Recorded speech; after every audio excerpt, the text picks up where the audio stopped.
வணக்கம். தந்தையின் பாட்காஸ்ட் செய்திகளை வாசிப்பது நான் கார்த்திகா பிரகாஷ். முதலில் தலைப்புச் செய்திகளை பார்க்கலாம். நீட் தேர்வுக்கு எதிர்ப்பு தெரிவித்து திமுக இளைஞரணி, மாணவரணி மற்றும் மருத்துவ அணி சார்பில் இன்று உண்ணாவிரதம். சென்னையில் நடைபெறும் போராட்டத்தில் அமைச்சர் உதயநிதி ஸ்டாலின் பங்கேற்கிறார்.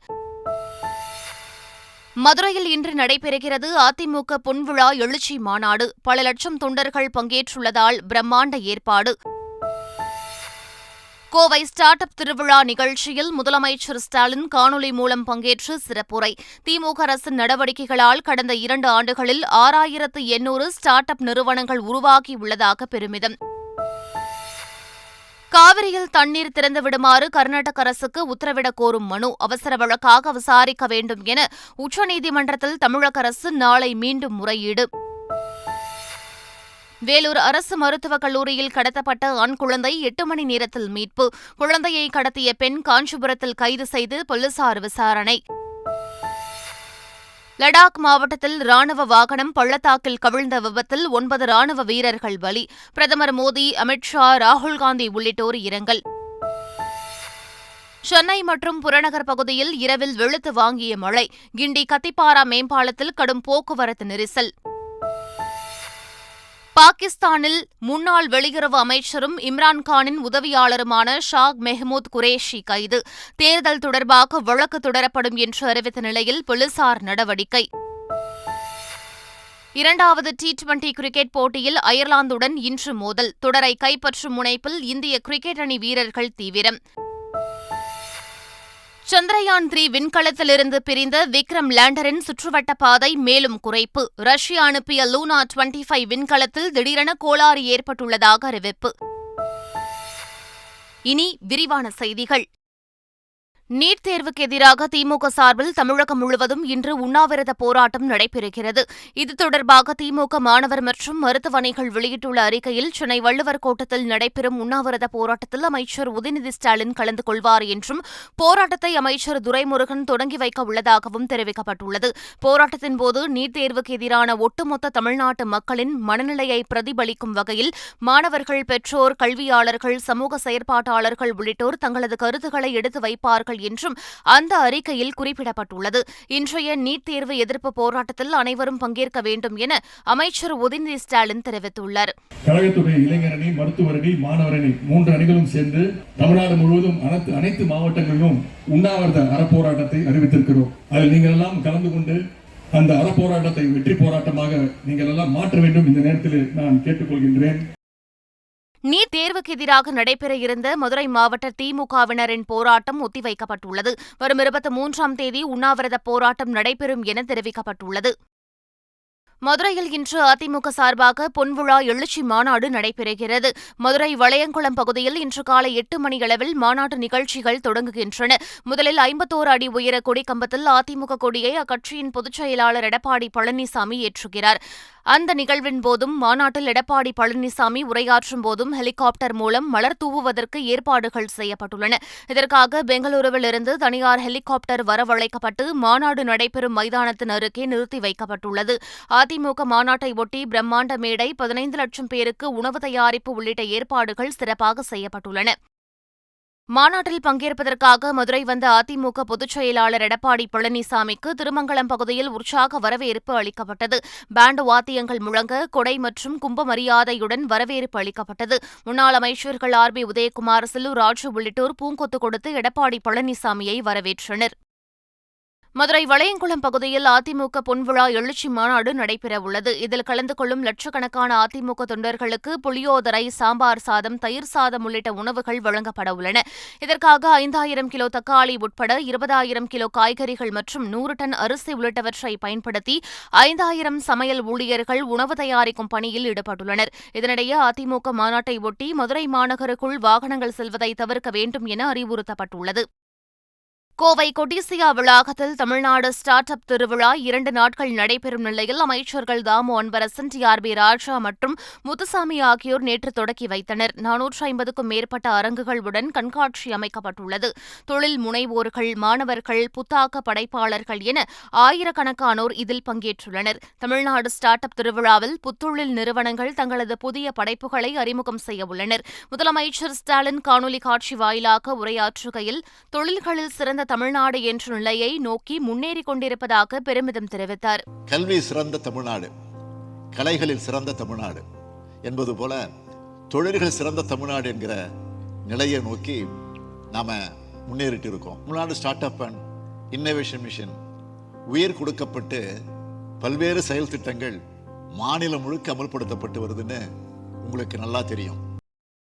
தாமிரபரணி நதி மிகவும் மோசமடைந்திருப்பதாக தமிழக பாஜக தலைவர் அண்ணாமலை தெரிவித்துள்ளார். என் மண் என் மக்கள் யாத்திரையின் ஒரு பகுதியாக நெல்லை சென்ற பாஜக மாநில தலைவர் அண்ணாமலை பொதுமக்களிடம் உரையாற்றினார். அப்போது நெல்லையின் முக்கிய ஆதாரமாக விளங்கும் தாமிரபரணி நதி 6 மடங்கு மோசமடைந்துள்ளதாக குறிப்பிட்டார். அதனை முழுமையாக சுத்தம் செய்ய தமிழக அரசு தனி பட்ஜெட் ஒதுக்க வேண்டும் என அவர் வலியுறுத்தினார். 6 மடங்கு தாமிரபரணி அசுத்தமாக இருக்கிறது. தாமிரபரணி வற்றாத ஜீவநதிக்கு தமிழக அரசு ஒரு தனி பட்ஜெட்டை ஒதுக்கி முழுமையாக இந்த நதியை சுத்தப்படுத்தினால் மட்டும்தான் தமிழகத்தினுடைய வற்றாத ஜீவநதி என்று பெருமையாக சொல்லக்கூடிய தாமிரபரணி நமக்கு இருக்கும். காவிரியிலிருந்து உரிய நீரை திறந்துவிட கர்நாடக அரசுக்கு உத்தரவிடக் கோரும் மனுவை அவசர வழக்காக விசாரிக்குமாறு தமிழ்நாடு அரசு நாளை மீண்டும் உச்சநீதிமன்றத்தில் முறையிட உள்ளது. ஆகஸ்ட் மாதத்தில் எஞ்சியுள்ள நாட்களுக்கு தேவையான 24,000 கனஅடி நீரை உடனடியாக திறந்துவிட கர்நாடக அரசுக்கு உத்தரவிட வேண்டும் என தமிழ்நாடு அரசு உச்சநீதிமன்றத்தில் மனு தாக்கல் செய்துள்ளது.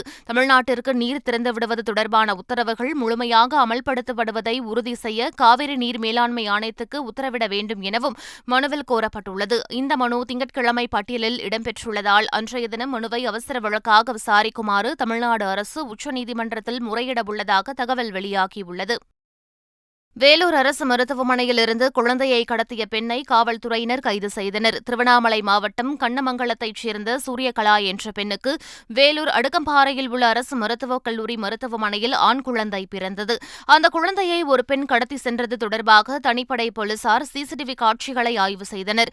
அதன் அடிப்படையில் குழந்தையை கடத்தி சென்ற பெண்ணை காஞ்சிபுரத்தில் கைது செய்து குழந்தையை மீட்டனர். போலீசார் நடத்திய விசாரணையில் அந்த பெண் ராணிப்பேட்டை மாவட்டம் காவிரிப்பாக்கத்தைச் சேர்ந்த பத்மா என்பது தெரியவந்தது.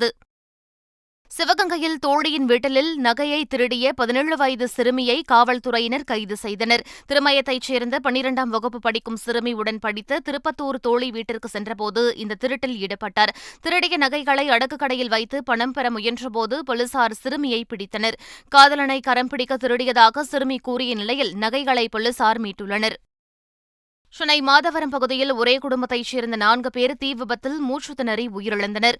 மாத்தூர் MMDA 2வது பிரதான சாலை குடியிருப்பில் வசிக்கும் உடையார் குடும்பத்துடன் தூங்கிக் கொண்டிருந்தபோது கொசுவத்தி இயந்திரம் உருகி அருகிலிருந்த பேப்பர் அட்டையின் மீது விழுந்து தீப்பற்றியதாக கூறப்படுகிறது. வீடு முழுவதும் கரும்புகை சூழ்ந்ததால் தூக்கத்திலிருந்த 4 பேரும் மூச்சுத் திணறி உயிரிழந்தனர். தென்காசி மாவட்டம் குற்றாலம் அருவிகளில் நீர்வரத்து குறைந்துள்ளதால் சுற்றுலாப் பயணிகள் ஏமாற்றம் அடைந்துள்ளனர். வழக்கமாக தென்மேற்கு பருவமழை காரணமாக ஜூன், ஜூலை, ஆகஸ்ட் மாதங்களில் குற்றால சீசன் தொடங்கும். ஆனால் நடப்பு ஆண்டில் 1 மாதம் தாமதமாக ஜூலை மாதத்திலேயே சீசன் தொடங்கியது. இந்நிலையில் செப்டம்பர் மாதம் வரை சீசன் நீடிக்கும் என எதிர்பார்க்கப்பட்ட நிலையில் ஆகஸ்ட் மாதத்திலேயே நீர்வரத்து குறைந்துவிட்டது. இதனால் நீண்ட வரிசையில் நின்று சுற்றுலாப் பயணிகள் குறைந்த அளவிலான நீரில் குளித்து வருகின்றனர். சென்னை புறநகர் பகுதிகளில் கனமழை கொட்டி தீர்த்தது. கோயம்பேடு, மதுரவாயல், போரூர், ராமாபுரம், வளசரவாக்கம் உள்ளிட்ட பகுதிகளில் அரை மணி நேரத்திற்கும் மேலாக கனமழை பெய்தது. இதனால் கோயம்பேடு பேருந்து நிலையத்தில் பேருந்துக்காக காத்திருந்த பயணிகள் கடும் அவதிக்கு ஆளாகினர். காலை முதல் வெப்பம் வாட்டி வதைத்த நிலையில் இரவு நேரத்தில் பெய்த மழையால் குளிர்ச்சியான சூழல் நிலவியது. கனமழை காரணமாக சென்னை ஆலந்தூர் கத்திப்பாரா மேம்பாலத்தில் கடும் போக்குவரத்து நெரிசல் ஏற்பட்டது.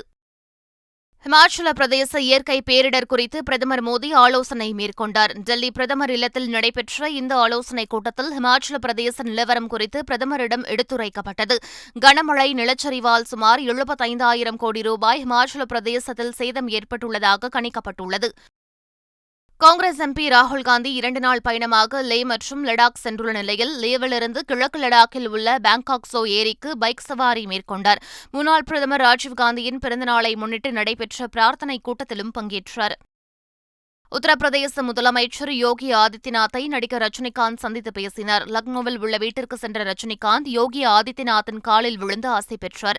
நடிகர் ரஜினிகாந்தை பூங்கொத்து கொடுத்து யோகி ஆதித்யநாத் வரவேற்றார். தொடர்ந்து நடிகர் ரஜினிக்கு புத்தகம் உள்ளிட்ட நினைவு பரிசுகளை வழங்கிய யோகி ஆதித்யநாத், ரஜினி அவரது மனைவி லதா ரஜினிகாந்துடன் புகைப்படம் எடுத்துக் கொண்டார். முன்னதாக உத்தரப்பிரதேச துணை முதலமைச்சர் கேஷவ் பிரசாத் மௌரியாவுடன் நடிகர் ரஜினிகாந்த் ஜெயிலர் திரைப்படத்தை கண்டு ரசித்தார். நடிகர் ரஜினிகாந்த் இன்று அயோத்தி செல்வதாக தகவல் வெளியாகியுள்ளது.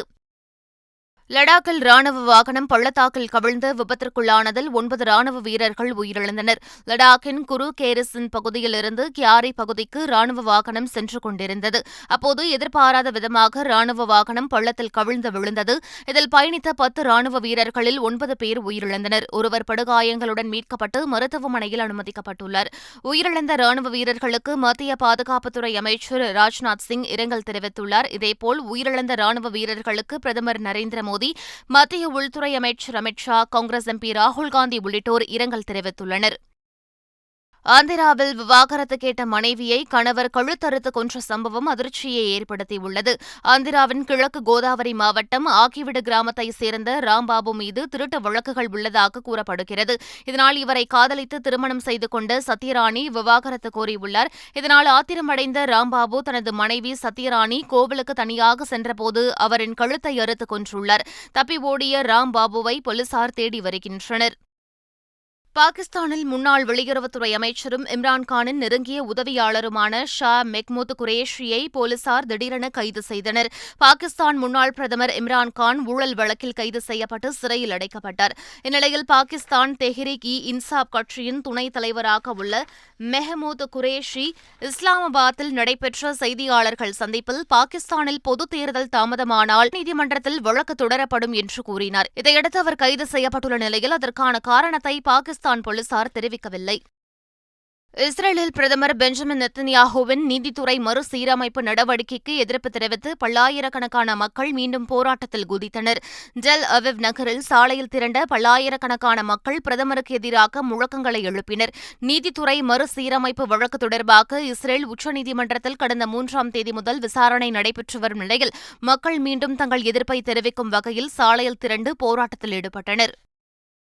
நிலவுக்கு அனுப்பப்பட்டுள்ள சந்திரயான் 3 விண்கலம் குறித்த புதிய தகவல்களை இஸ்ரோ வெளியிட்டுள்ளது. கடந்த மாதம் 14ஆம் தேதி இஸ்ரோவால் அனுப்பப்பட்ட சந்திரயான் 3 விண்கலம் புவி சுற்றுவட்ட பாதையை கடந்து நிலவு சுற்றுவட்ட பாதையை அடைந்தது. அதன் சுற்றுவட்ட பாதை தூரம் படிப்படியாக குறைக்கப்பட்டு நிலவை கிட்டத்தில் நெருங்கியது.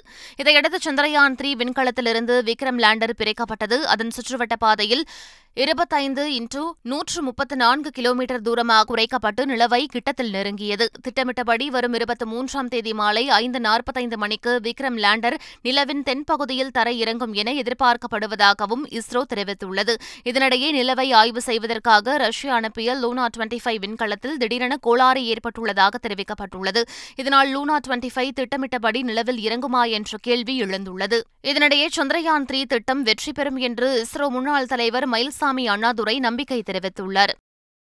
இந்தியா அயர்லாந்து அணிகள் மோதும் 2வது T20 போட்டி அயர்லாந்தின் டம்ப்ளின் நகரில் இன்று நடைபெறுகிறது. முதல் போட்டியில் வெற்றி பெற்று தொடரில் முன்னிலை பெற்றுள்ள பும்ரா தலைமையிலான இந்திய அணி தொடரை கைப்பற்றும் முனைப்பில் இன்று களம் இறங்குகிறது. அதேசமயம் தொடரை தக்க வைக்கும் நோக்கில் அயர்லாந்து அணியும் களம் இறங்குகிறது. இந்திய நேரப்படி இன்று இரவு 7:30 மணிக்கு போட்டி தொடங்குகிறது.